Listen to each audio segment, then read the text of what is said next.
Hi friends, welcome to cook with Sangeetha. நம்ம முட்டைக்கறி மசாலா வச்சு முட்டைக்கறி பண்ணிகிட்ருக்கோங்க. உங்களுக்கும் நம்ம முட்டைக்கறி மசாலா வேணும்னா வெப்சைட்லேயும் ஆர்டர் பண்ணலாம், வாட்ஸ்அப்லேயும் ஆர்டர் பண்ணலாம். ரொம்ப சூப்பராக இருக்கும். முட்டை தொக்கு, முட்டைக்கறி, ஸோ தேங்காய் பால் ஊற்றி முட்டைக்கறி, அந்த மாதிரி எது வேணாலும் பண்ணலாங்க. கிருஷ்ணா கலர்னா ஒரு முட்டையை உடைத்து விட்டாங்க. ஸோ இது வந்து நான் சப்பாத்திக்கு பண்ணுறேன். எப்படி இருக்குது பார்க்கும்போதே சாப்பிட்ணுன்னு இருக்கா. நல்லா கலராக இருக்குது, பட் கேமரா வெளிச்சத்துக்கு கொஞ்சம் லைட்டாக தெரியுது. ஸோ வெப்சைட்லேயும் ஆர்டர் பண்ணலாம், வாட்ஸ்அப்லேயும் ஆர்டர் பண்ணலாம். இங்கே காட்டுங்க. ஸோ சப்பாத்திக்கு ஓகே மாவு பிசைஞ்சு வச்சுருக்கேன். ஸோ நம்ம மல்டிகிரெயின் ஆட்டா வச்சு வந்து சப்பாத்தி சூப்பராக இருக்கும். கொஞ்சமாக வார்ம் வாட்டர் ஊற்றி கொஞ்சம் உப்பு போட்டு இதை வந்து பிசைஞ்சு வச்சுருக்கேன். நம்ம மாவுலேயே உப்பு இருக்கும், ப்ரிசர்வேட்டிவ்க்கு அதுதான். பட் இருந்தாலும் கொஞ்சம் வந்து நம்ம உப்பு போட்டுக்கணும்.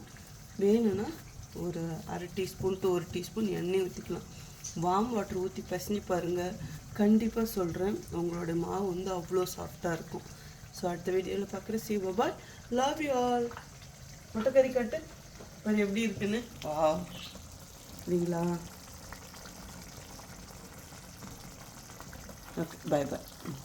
நீங்களும் இதே மாதிரி செஞ்சு சாப்பிடுங்க. நம்ம முட்டை மசாலா வாங்கியிருந்தேன்.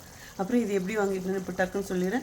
எண்ணெய் ஊற்றி வெங்காயம் போட்டு இஞ்சி பூண்டு பேஸ்ட்டு 2 பச்சை மிளகா, அதுக்கப்புறம் அதிலே நம்ம முட்டைக்கறி மசாலா எண்ணெயிலே வதக்கிட்டு 3 வந்து மீடியம் சைஸ் தக்காளியும் அரைச்சி ஊற்றினேன். அப்போ தான் இந்த மாதிரி நல்லா திக்காக இருக்கும். அவ்வளோதான். இன்றைக்கி வந்து தேங்காயெலாம் அரைச்சி ஊற்றல. வேணுன்னா கொஞ்சமாக தேங்காய் ஊற்றிக்கலாம். நல்லா எல்லாம் இது பண்ணிவிட்டு லாஸ்ட்டாக வந்து கொஞ்சோண்டு கரம் மசாலா நம்ம மசாலா போட்டேன்.